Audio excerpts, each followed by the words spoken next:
주의 이름으로 모인 여러분들을 다 축복합니다. 또 예배를 통해서 새 힘을 얻고 이번 한 주도 소금으로 빛으로 승리하는 삶을 살아가게 되기를 또 축복합니다. 힘 있는 좋은 찬양 준비해 주시고 또 이렇게 찬양해 주셔서 감사합니다. 하나님이 받으실 만한 귀한 찬양이 된 줄 믿습니다. 우리가 소아시아에 있는 7교회 보내는 편지를 함께 읽고 공부하는 가운데 있습니다. 이런 생각이 들어요. 왜 순서가 이럴까 하는 것이죠. 다른 순서도 있을 수 있는데 왜 이렇게 했을까? 그런 질문을 해봅니다. 첫 번째 편지인 에베소 교회는 지중해 쪽에 붙어 있는 소아시아의 서쪽에 있습니다. 두 번째 편지인 서머나 교회는 거기서 조금 북쪽에 있는 역시 바닷가죠. 여기 있습니다. 거기서 약간 동북으로 가면 이제 버가모 교회가 있습니다. 또 조금 내려가면 이제 두아디라 교회가 있죠. 그리고 오늘 우리가 함께 읽은 사대 교회, 빌라델피아 교회, 라우디게아 교회 이렇게 됩니다. 이렇게 갑니다. 이 순서를 뭐라 그러죠? 시계 방향. 에베소 교회를 9시라고 생각한다면 서머나 교회 10시, 12시, 그 다음에 1시, 2시 이렇게 쭉 이렇게 되어 있어요. 근데 시계 방향이라는 게 뭐 큰 의미가 있겠어, 그렇죠? 별 의미가 없을 것 같아요.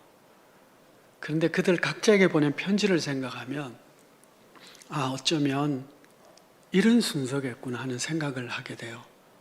그건 뭐냐 하면 이 지상에 있는 지역교회의 흥망성쇠, 흥하기도 하고 쇠하기도 하고 다시 회복됐다가 다시 무너지기도 하는, 어쩌면 이런 모습으로 교회가 이렇게 흥하기도 하고 쇠하기도 하고 그러다가 망하는 교회도, 문 닫는 교회도 어쩌면 이렇게 되어질 수 있겠구나 하는 생각을 해봅니다. 각자 개인의 신앙은 어떨까요? 어쩌면 우리 신앙도 이런 사이클을 가진 사람도 있을 수 있겠죠.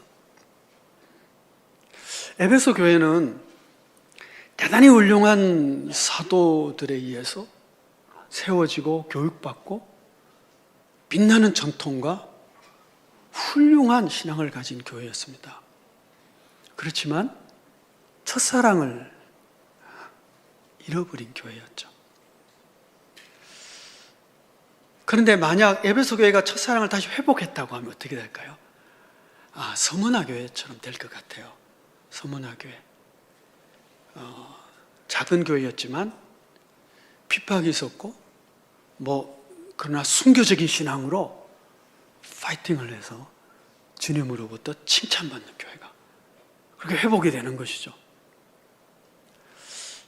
이런 교회가 세월이 좀 지나니까 마귀가 가만히 안 있겠죠.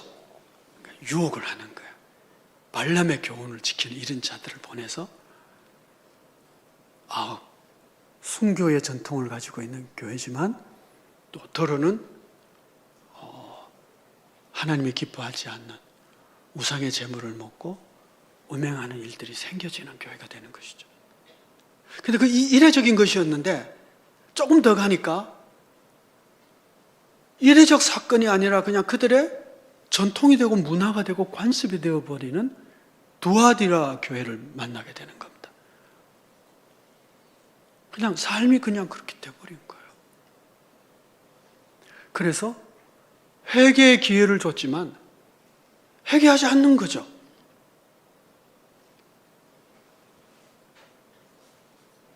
회개해야만 한 일들이 회개 안 해도 되는 것으로, 회개할 이유가 없는 것으로 죄를 죄로 여기지 않고 죄를 인식하지 않고 이런 문화가 되어버리니까 그 다음에 어떻게 되냐? 사대교회. 읽어보셨지만 살았다는 이름은 있지만 죽은 교회가 되는 거예요. 왜 회개하지 않을까요?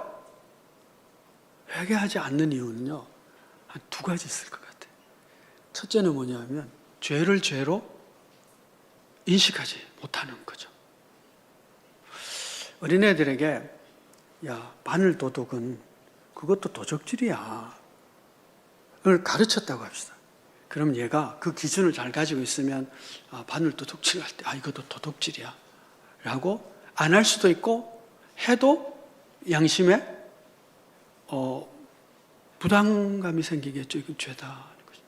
근데 그걸 안 가르치면 어떻게 돼요? 이게 죄인가 아닌가? 죄인지도 모르고 막 하게 되겠지, 그렇죠? 그러니까 죄라는 것을 안 배우면, 못 배우면 그 죄인지 몰라요. 하나님께서 말씀을 통해서 우리에게 이건 죄야, 이건 하나님이 기뻐하시는 일이야, 이건 하나님이 싫어하는 일이야, 이렇게 말씀해 주셨는데 그 말씀의 가르침을 받지 못하면 죄가 죄인지 몰라요. 원수를 사랑해야 된다, 주님이 가르쳐 주셨는데 이 가르침을 안 받으면 어떻게 될까요? 원수를 갚는 건 당연한 거죠. 친구도 아니고 원수인데 내게 엄청 해악을 끼쳤는데 그걸 가만 놔둬요? 원수 갚는 것은 세상에서도 다 인정하는 것이다, 이렇게 생각을 하는 거죠.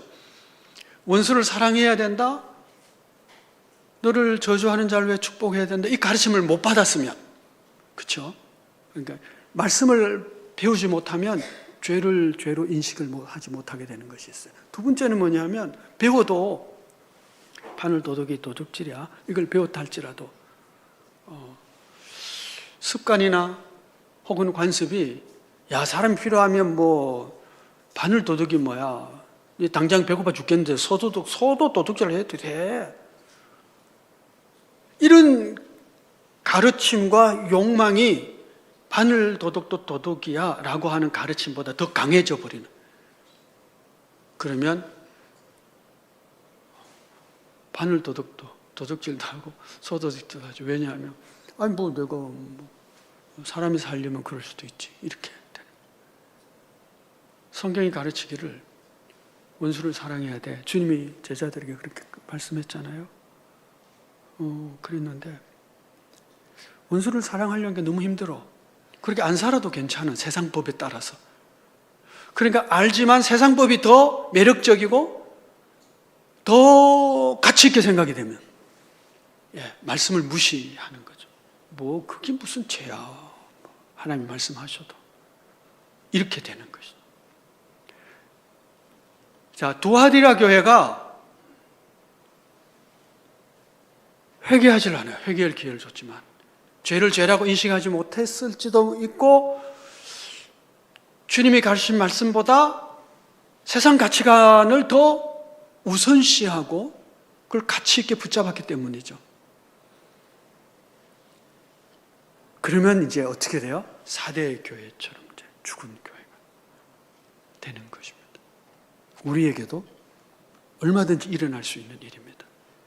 진리의 말씀이 내 안에 없고 가르침을 받지 않고, 혹은 그 진리보다 세상 가치관, 내 욕심, 내 생각, 이걸 더 따르기 시작하면 내 안에 있는 믿음과 내 안에 있는 영은 죽어가기 시작하는 것입니다. 점차. 4대 교회가 왜 형편이 됐을까를 이 도시들의 순서를 통해서 한번 짐작을 해보는 것이죠. 어쨌든 이 죽은 교회예요. 자, 이 교회에 주님이 편지를 보냅니다. 아직은 가능성이 있기 때문에. 아직은 주님이 보실 때 죽은 교회지만 그래도 살아날 기회가 있고 살아날 소망이 있기 때문에 편지를 보내신 거예요. 주께서 이렇게 말씀합니다. 1절 말씀이죠. 4대 교회 사자에게 편지하라. 하나님의 7영과 7별을 가지신 이가 이르시되, 내가 네 행위를 아노니 네가 살았다는 이름은 가졌으나 죽은 자로다. 주님이 어떤 모습으로 나타나느냐 하는 것이 이 편지를 해석하는 아주 중요한 키다고 하는 것을 말씀을 드렸어요. 왜 주님이 이런 모습으로 나타났을까? 그 이유가 있기 때문에 그런 것이죠. 하나님의 일곱 영과 일곱 별을 붙잡고 계신 분이에요. 자, 일곱 영이라고, 하나님의 일곱 영이라 할 때 7이라는 숫자가 완전수라는 것을 이미 말씀을 드렸어요. 그러니까 하나님의 완전한 영, 그래서 성령이시다라고 하는 데는 해석의 이의가 없습니다. 성령을 붙잡고 계시고, 주님이 성령을 우리에게 주시잖아요. 그렇죠?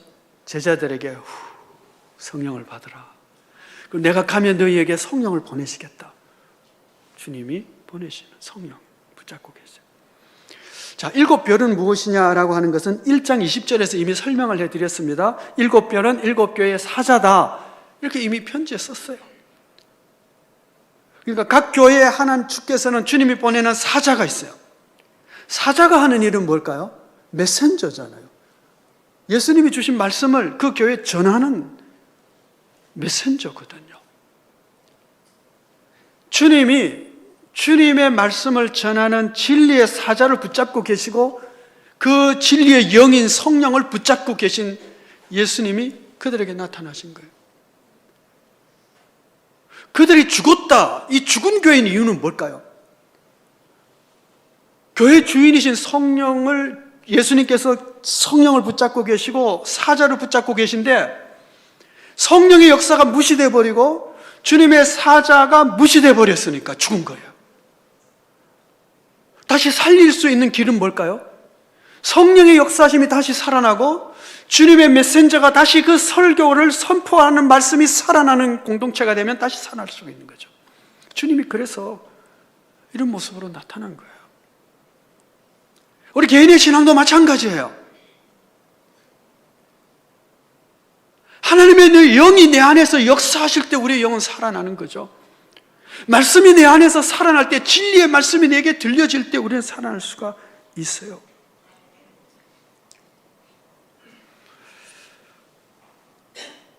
이 주님께서 사대 교회에 이렇게 말씀합니다. 내가 네 행위를 아노니 네가 살았다는 이름은 가졌으나 죽은 자로다. 살았다는 이름은 가졌다는 것이, 이 살았다는 것이 겨우 숨만 붙어 있어서 그래 살아있네 하는, 살아있구나 하는 것이 아니고 활기차다는 의미예요. 그러니까 이제 젊은 시절에 한 20대 그때 같이 막 운동을 하던 친구가 있었다고 합시다. 테니스를 쳤든 보링을 하든 농구를 하든 축구를 하든 막 운동을 하던 친구가 있는데, 한 몇십 년 이렇게 못 만나다가 한 60대가 돼서 의를 만났어요, 운동장에서. 그래서 같이 이제 테니스를 치고 농구를 하고 축구를 하는데 너무 잘하는 거예요. 한 30년 전하고 똑같아. 그럼 우리 뭐라고 얘기해요? 우와, 살아있네 하잖아, 그쵸? 그 살아있네가 그냥 숨쉬고 살아있는 의미가 아니고, 야, 여전히 활기차고 활동적이네, 그 뜻이잖아요. 사대교회는 살아있는 교회였어요. 활동력이 있었고 아주 활발하게 일했다는 것이죠. 여러분, 이 앞에, 바로 앞에 교회가 두아디라 교회인데, 두아디라 교회 주님이 뭐라고 말씀하세요? 내가 너의 사역을 알고 사랑을 알고 섬김을 알고 희생을 알고, 주님이 안다 그래요. 그 앞에 있는 교회들, 주님이 칭찬한 교회들이 다 주님이 내가 너희의 수고를 안다, 사랑을 안다, 너희 헌신을 안다 그래요. 두아디라 교회는요, 사역이 있었고 헌신, 사랑, 섬김이 있었어요. 주님이 인정했어요. 그런데 사대 교회는 이제는 그것조차도 없는 거예요. 네가 살았다는 이름은 있지만 실상은 죽었다. 세상 사람들이 볼 때는, 아니 주변 교회가 볼 때는 사대 교회가 아주 활동적이에요. 그래서 야, 저 교회 정말 멋있다, 잘하네, 찬양도 하고 예배도 부리고 섬김도 하고 구제도 하고, 야, 참 잘한다. 그래서 그 교회를 죽었다고 누구도 인정하지는 않아요. 그런데 주님은 볼 때는 죽었다. 예전에 서울에 계신 어느 목사님이 조금 한탄을 하시면서 얘기를 하시더라고요. 이제 그 시골 교회, 작은 교회들을, 서울에 있는 교회들이 많이 지원을 해줍니다. 그 목회자 생활비 이런 거 지원을 해주거든요. 그래서 이제 이 시골에 있는 작은 교회들이 서울에 있는 큰 교회 가서 이제 일종의 로비를 해서 이제 이렇게 목회 생활비 뭐 이런 것들을 이제 받게 되죠. 그런데 서울에 있는 목사님 한 분이 지방에 이렇게 집회를 왔다가 돌아가는 길에 예배 시간에 대해서 수요일 저녁 기도인가 좀 된 것 같아요. 교회를 일부러 방문을 한 거예요. 어떻게 지내시는지 참 봐야 되겠다. 근데 예배 안 드리고 있는 거죠. 참 낙심이 안 되겠어요, 그렇죠? 그래서 야, 이 교회를 계속 지원해 줘야 되나 말아야 되나. 교인이 한 명도 안 와도 교회가 문을 열어놓고 그래도 새벽 기도를 하고 수요 기도를 하고 그 예배를 드려야 되는 거 아닌가요? 그렇죠? 4대 교회는요, 문 닫은 교회가 아니에요. 그렇게 활동하고 있었다니까요. 활발하게 활동하고 있었지만 주님이 보실 때는 죽은 교회였던 거예요. 한 20년 좀 더 된 것 같은데요. 그 북한에 있는 그 교회를 조선 그리스도교 연맹이라고 그래요. 이게 북한에 있는 교회 이제 그리스도교 연맹과 일본의 기독교단과 남한에 있는 기독교회가 함께 통일을 위한 세미나를 한 적이 있어요. 일본에서요. 가까운 후쿠오카에서 했는데, 그러니까 이제 북조선에 있는 분들도 오시고 남한 대표들도 있고 이제 일본 교회 여단 대표도 있고 이렇게 모여서 이제 어떤 주제를 가지고 토론도 하고 이제 예배도 드리고 이렇게 한단 말이에요. 기도도 하고 순서를 맡았는데, 아마 그때의 북조선 그리스도교 연맹 아마 연맹 회장인가 뭐 그랬던 분 같은데 어떤 순서를 맡아서 하는데요. 제가 탁 든 생각이 뭐냐면 진짜 목사가 맞나? 조금 더 하면 이분이 그리스도를 신앙하는 사람이 맞을까? 이런 생각.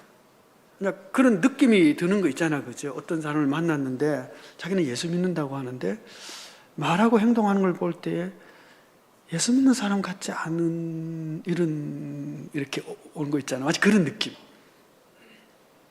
평양에 봉수대 교회가 있고 또 반석 교회도 있는데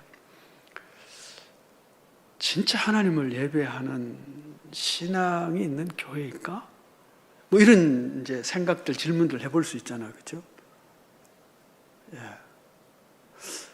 건물은 있는데, 타이틀이 있는데, 정말 교회일까?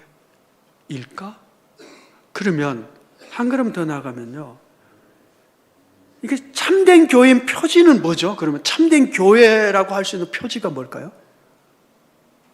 이것이 종교개혁자들이 아주 치열하게 다퉜던, 아직 가졌던 고민 중에 하나예요. 왜냐하면 가톨릭 교회에서 이렇게 개혁해서 나왔잖아요. 그러니까 가톨릭 교회 1500년에 된 이 교회 입장에서 보면 떨어져 나가는 게 이단인 거예요. 그런데 이 종교개혁자는 우리가 이단이 아니라고 하는 거죠. 왜냐하면 우리는 참된 교회를 세우기 위한 것이다. 그러면 참된 교회라고 하는 참된 교회 표지가 뭐냐? 이 고민을 하지 않을 수가 없는 거죠. 칼빈은 그 고민, 그 표지가 두 가지라 얘기해요. 말씀과 성례라고 합니다. 하나님의 말씀인 성경이 바르게 선포되어지고, 그리고 성찬이 성례, 그러니까 세례와 성찬이죠. 성례가 바르게 거행되는 그 두 가지가 참된 교회 표지다. 이렇게. 그러면 4대 교회에게 편지하는 주님께서는 지금 참된 교회 표지, 이 죽은 교회를 보면서 참된 교회는 어떤 교회인 줄 아냐라고 주님이 말씀을 하시고 있는데 그 표지가 뭘까요? 그것이 바로 성령의 역사심이 있느냐, 그리고 하나님의 말씀이 선포되고 있느냐.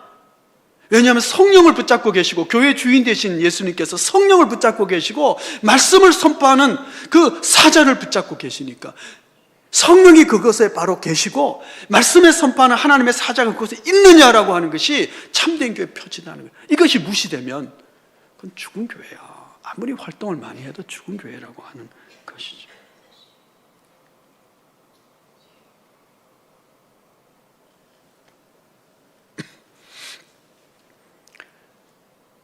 내 믿음이 살아있느냐 죽어있느냐 하는 질문도 역시 마찬가지를 가지고 해야 됩니다. 내 안에 성령의 역사하심이 있는가? 그리고 참된 하나님의 말씀이 내게 선포되고 있는가? 지난 목요일인가요? 새벽 기도회 때 제가 그런 말씀을 드렸어요. 우리가 말씀을 읽는다는 것은 우리가 말씀을 읽죠. 그런데 말씀을 읽는 단계에서 그 다음에 말씀이 나를 읽는 단계로 넘어가야 된다. 여러분, 우리가 성경을 연구하기 위해서 읽을 때 그 말씀을 읽기 위해서 단어를 연구하고 배경을 생각하고 이게 무슨 뜻일까 이렇게 잘 파악하기 힘쓰잖아요. 그렇게 말씀을 읽는 가운데 그 다음 단계로 나아갈 때는 어떤 일이 생기냐면 그 말씀이 나를 청량하기 시작해야 돼요. 말씀이 나를 읽는 거예요. 내 심령과 내 삶과 내 모든 것들을 그 말씀이 나를 읽어서 측량해보고 재어보고 이건 모자라는데 이건 잘못됐는데 이건 다른 길인데 그렇게 말씀이 나를 읽어내는 거예요. 바로 그때 어떤 일이 생기냐면 내가 지금 이 말씀에 따라서 내가 잘못된 길을 가거나 내가 부족하구나 이걸 알게 되는 바로 이 순간에 믿음의 역사가 생기는 거예요. 회개하든지 아니면 그 말씀을 무시하든지 그 말씀에 따라 나를 발견하고 나를 파악하고 회개하고 고침받으면 그 다음 단계로 나아갈 것이고 그것이 없으면 말씀이 나를 읽는 단계가 없으면 회개할 리도 없고 그럼에도 불구하고 그 무시하면 그 이제 죽어가는 것이죠.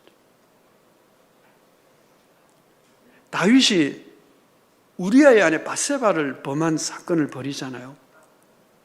그때 나단 선지자가 와서 이야기를 합니다. 왕이여, 여기 아주 큰 부자가 있는데 나그네가 찾아왔습니다.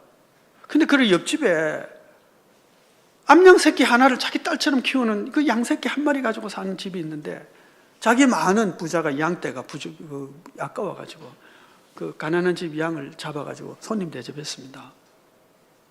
다윗이 막 화를 내서 세상에 그런 나쁜 놈이 그는 죽어봤다는 놈이라고 그러면서 그는 마땅히 4배로 갚아야 된다고. 율법에 의하면 2배로 갚아야 됩니다. 4배로 갚으라는 얘기는 뭐예요?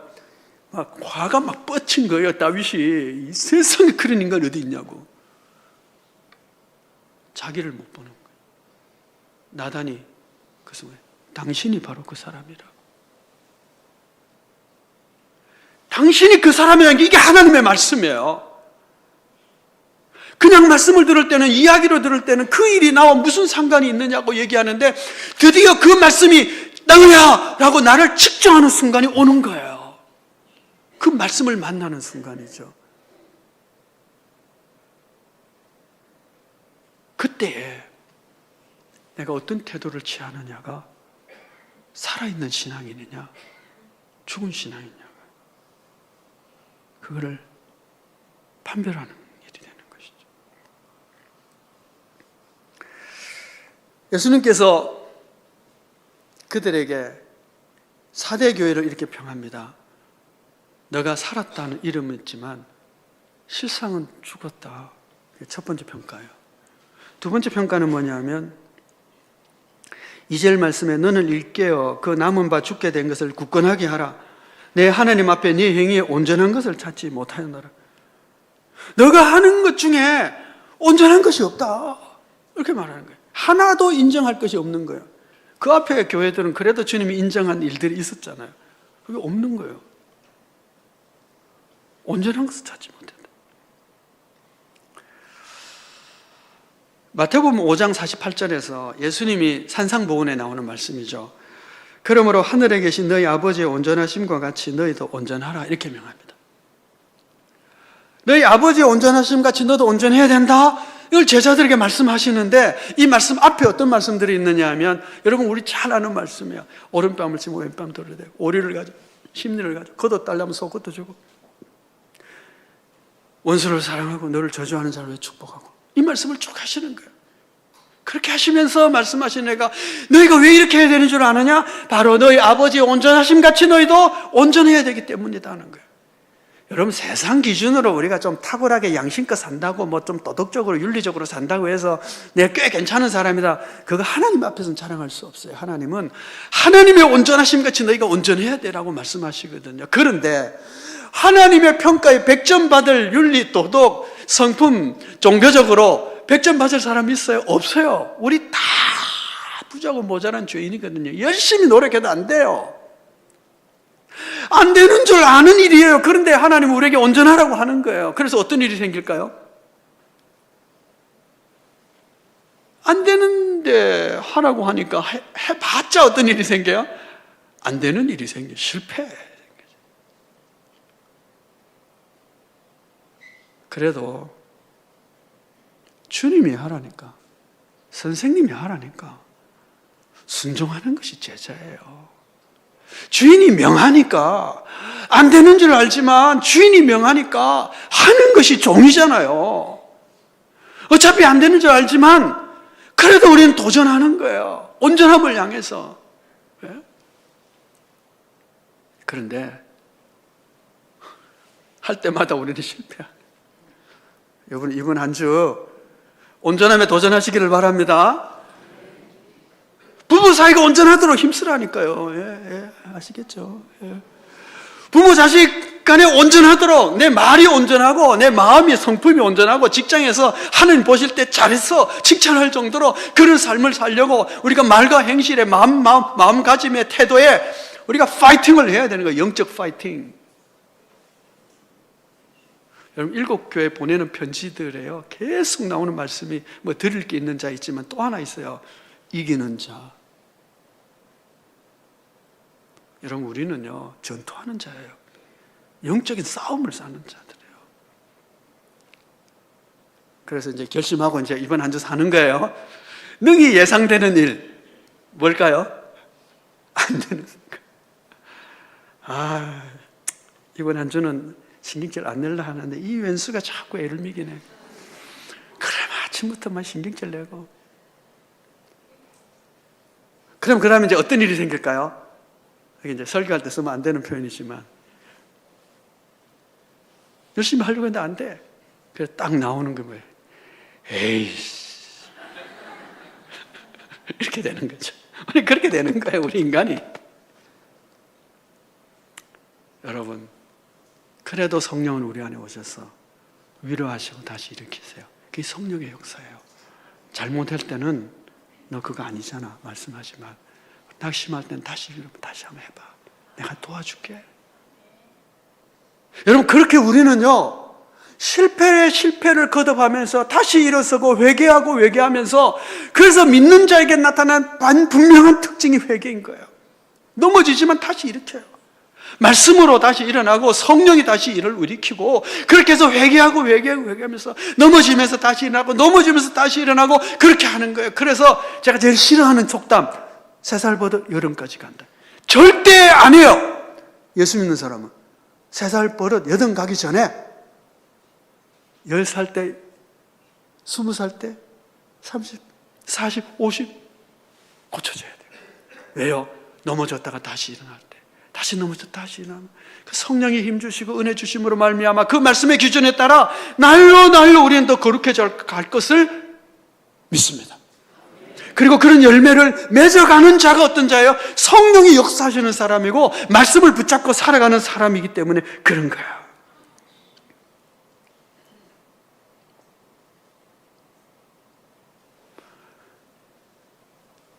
설교를 들을 때도 마찬가지예요. 우리가 예배를 드리면서 설교를 들을 때도 처음에는 이런 얘기 저런 얘기, 이게 그런 뜻이구나 저런 뜻이구나, 목사님 오늘 예화가 재밌네, 뭐 오늘 예화가 없이 이렇게 좀 딱딱하네. 어떤 때는 목사님 뭐 준비 제대로 안 한 것 같네, 뭐 이러면서 이제 별별 생각을 하면서 이 설교를 듣다가 어느 순간인가 그 설교가 나를 측정하기 시작해야 돼요. 그때가 우리가 말씀을 만나는 시간이고 성령이 내게 역사하는 순간이에요. 너잖아, 너. 다윗에게 나단이 하는 것처럼 그 사람이 바로 당신입니다. 그 말씀을 듣는 순간이 바로 우리의 귀가 열리는 순간이고 성령이 우리의 심령에 역사하시는 순간이에요. 그 앞까지야 뭐 세상 사람도 들어도 다 알지 뭐. 그렇잖아요.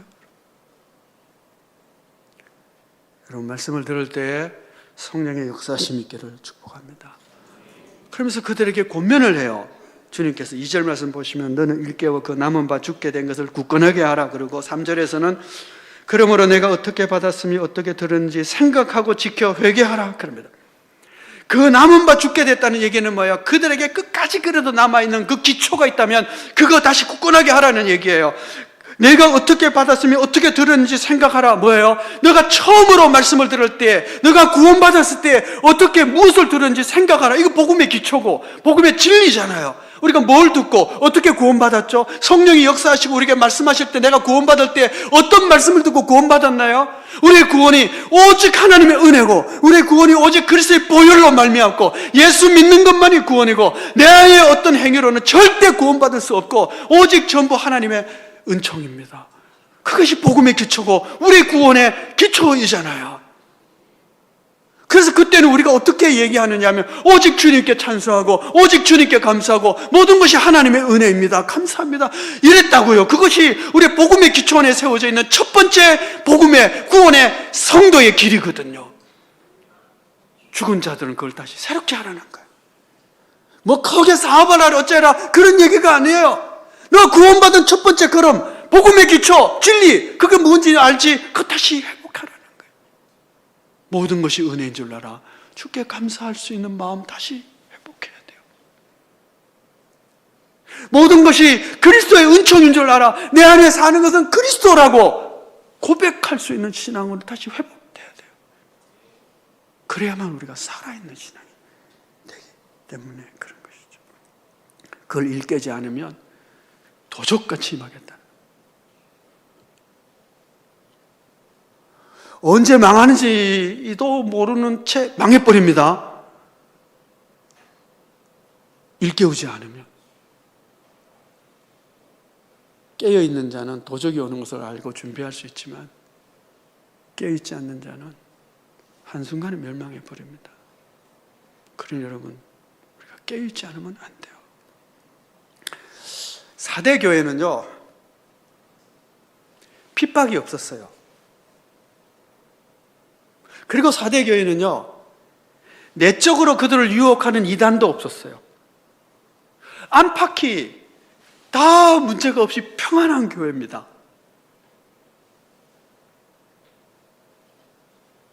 사단이 외적으로도 공격 안 하고 내적으로도 유혹 안 하고 왜 그랬을까요? 죽었으니까. 사단이 죽어있는 교회에 그거 시비 걸 이유가 없어요. 어쩌면 여러분 우리의 신앙이 너무 평안하다는 것은 내가 죽었기 때문일 수도 있다는 사실을 기억해야 돼요. 우리는 파이팅하는 사람이거든요. 말씀대로 살기를 도전하고 살지 못해서 내가 힘들어하고 고민하고 하나님 나는 이렇게 죄가 너무 체질이에요. 원래 우리 죄 체질인데 뭐 어떡하겠어요. 그러니 성령님 다시 나를 세워주세요. 살려주세요. 이런 고민을 하고 회개를 하고 눈물을 흘리며 이렇게 살아가는 것인데 나는 뭐 예수 믿는 삶이 너무 편해. 갈등도 없어 고민도 없어. 그러면요 죽은 신앙일지 모릅니다. 컴퓨터에 구글이라는 회사가 있거든요. 그 구글이라는 회사가 세계 지도를 구글 어스라고 해가지고 세계 지도 만든 프로그램이 있습니다. 그곳에 이제 터키를 이렇게 찾아가시고요. 혹시 하실 수 있으면 찾아가가지고 거기다가 4대 교회를 치면 딱 나오거든요. 한글로 쳐서 나올지 잘 모르겠는데 그 4대 교회가 영어로는 사르디스거든요. 예. 이게 사르디스 처치 이렇게 쓰면 4대 교회 사르디스인가? 예. 치면 딱 나와요. 그러면 그 유적지가 나오거든요. 그림 사진이 있습니다. 그 사진을 보시면 큰 신전이 있습니다. 아르테미우스라고 하는 여신을 섬기는 신전인데 엄청나게 큽니다. 그러니까 사진을 보면 모르는데요. 실제 가보면 너무너무 커요. 기둥이 여러 개 있는데 그 중에 남아있는 기둥은 2개가 딱 남아있습니다. 기둥이 이제 기둥 받침이 이렇게 있고요. 그러면 둥근 돌기둥이 쫙 있거든요. 이게 얼마나 큰지요. 사람이 옆에 서면 이 기둥 받치는 이 받침대가 그냥 사람 키 정도 되는 엄청나게 큰, 그것이 쫙 늘어서 있는 신전이라고 생각해 보세요. 얼마나 거대하겠습니까? 굉장히 거대한 아르테미우스 신전입니다. 그리고 그 옆에 4대 교회 건물이 있습니다. 돌로 된 신전 옆에 흙벽돌로 되어 있는 비잔틴 시대 성전인데, 예배당인데, 그 예배당이 그 건물 끝부분에 이렇게 있어요. 제가 그걸 딱 보면서요, 처음 느꼈던 느낌이, 무슨 딱 방문해서 딱 봤을 때 느낌이 뭐냐면, 그 예배당을 왜 여기다가 세웠지? 라고 하는 거예요. 자, 여러분 생각해 보세요. 우리 교회가 이전을 한다고 생각합시다. 어디다가 이전하느냐 하면, 요 옆에 그 활천교회 올라가는데 엄청 큰 질 하나 있더라, 그죠? 그 옆에 담벼락에 한 50평 되는, 그에 비하면 너무 초라한 그런 예배당을 하나 짓는다고 합시다. 그래, 갈까 안 갈까요? 여러분 가시겠어요? 왜 거길 가? 그죠? 여기 김에 땅도 천지인데, 뭐 땅도 천지는 아니지만 어쨌든 어떻게 가더라도 거기를 가겠어요? 이해가 안 돼요? 여러분, 우리가 교회가 이전한다 할 때 저 은하사 옆에다가 세우면 돼요, 안 돼요? 되긴 하겠지만 왜 하필이면 거기를 가겠어요? 차라리 김해 운동장 옆에다가 세우지, 시청 옆에다가 세우든지. 그 예배당, 그 이방 신전 옆에다가 왜 이 예배당이 세워져 있나? 그거 너무 저는 이상해서 이해가 안 됐더라고요. 왜 거기다 세워? 다른 그 옆에 땅들도 많이 있는데 뭐 거기다 세우지. 그렇죠? 왜 그랬을까요? 잘 모르지만 그들의 심리를 생각해 보면 우리는 이상한데 그 사람도 이상 안 했던 거예요.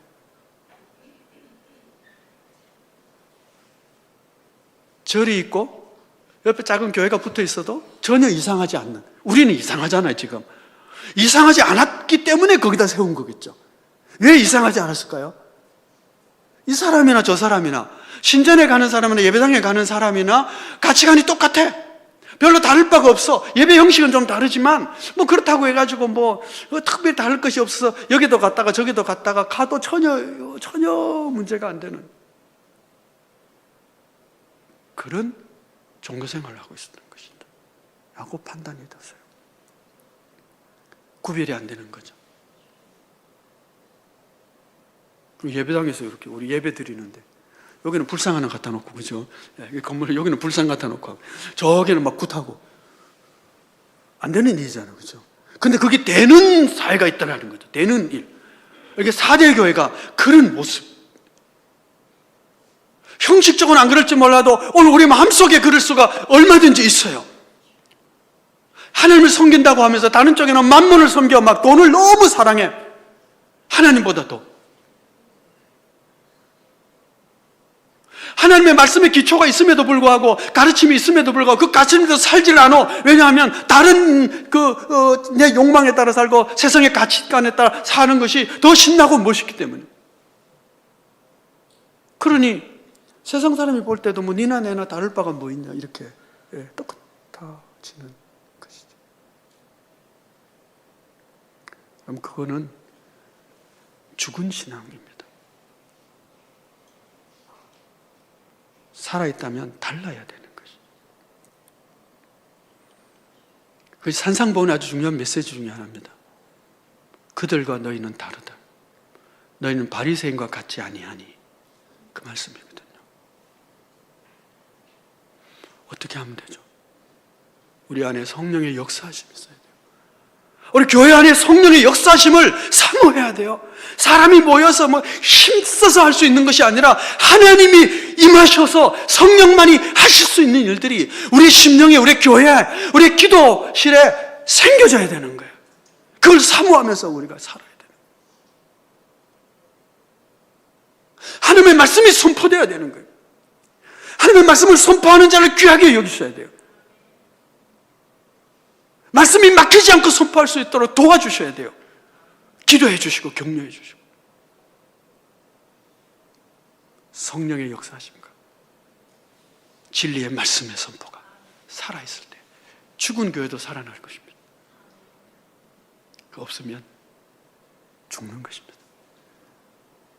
우리 교회와 우리 각자의 심령에 성령이 살아계시고 진리의 말씀에 감동이 언제나 넘쳐서 말씀대로 순종하고 회개하고 거룩함으로 나아가는 그런 우리의 믿음이 되어지기를 축복합니다. 기도하겠습니다. 은혜로우신 아버지 하나님, 죽은 교회도 죽은 신앙도 살릴 수 있는 길을 말씀해 주셔서 감사합니다. 사대교회에도 성령의 역사하심과 진리의 말씀의 선포가 있을 때 다시 살아날 수 있음을 말씀했으니 오늘 우리의 심령이, 우리의 신앙이, 우리의 믿음이, 우리 교회가 성령의 역사하심과 진리의 선포하는 말씀으로 흥왕하게 하여 주옵소서. 예수 그리스도의 이름으로 기도합나이다. 아멘. 481